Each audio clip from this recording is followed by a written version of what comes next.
আসসালামু আলাইকুম। Hello everyone, সবাই বেশ ভালো আছেন। একটু আগে আমি কবুতর এবং মুরগির মলমূত্রগুলো পরিষ্কার করে দিয়েছি এই যে খাঁচার টেরের মধ্যে। তো প্রত্যেকটা খাঁচার মলমূত্রগুলো আমি ক্লিন করে দিয়েছি।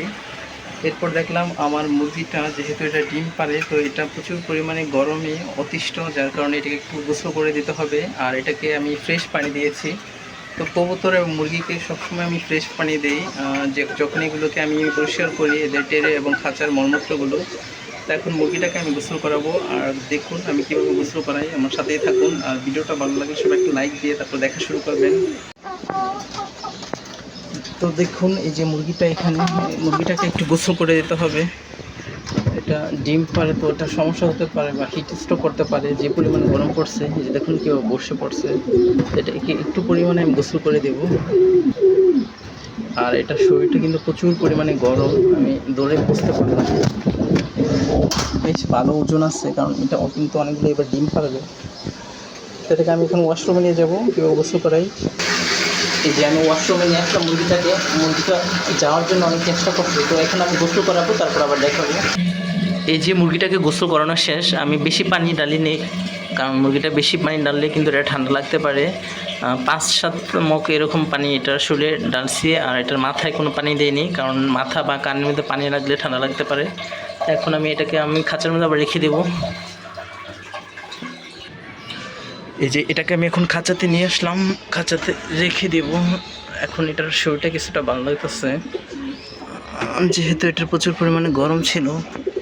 যা খাঁচার মধ্যে যা।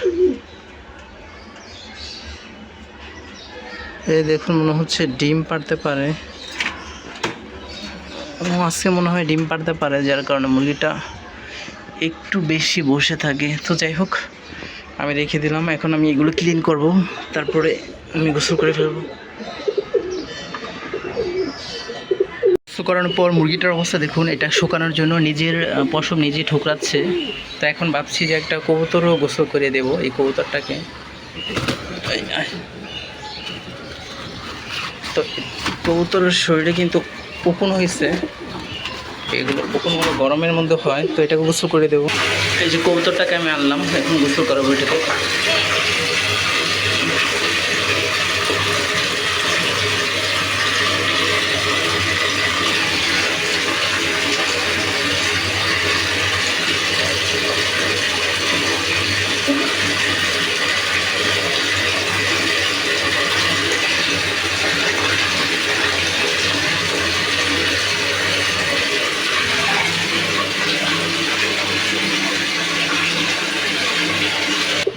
আমার এই কবুতরটা হলো নর কবুতর, যার কারণে প্রচুর পরিমাণ গোসল করার সময় এটা ঝামেলা করে আর শক্তি লাগে অনেক।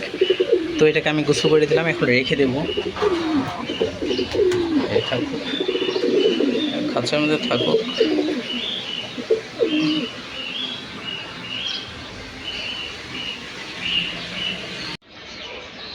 দেশি মুরগিটাকে আমি গোসল করে দিলাম, তারপরও দেখুন এই যে এই পাত্রটার মধ্যে কিছু পরিমাণ বালু ছিল, তো বালুর মধ্যে এটা আবার গোসল করতেছে নিজে নিজে।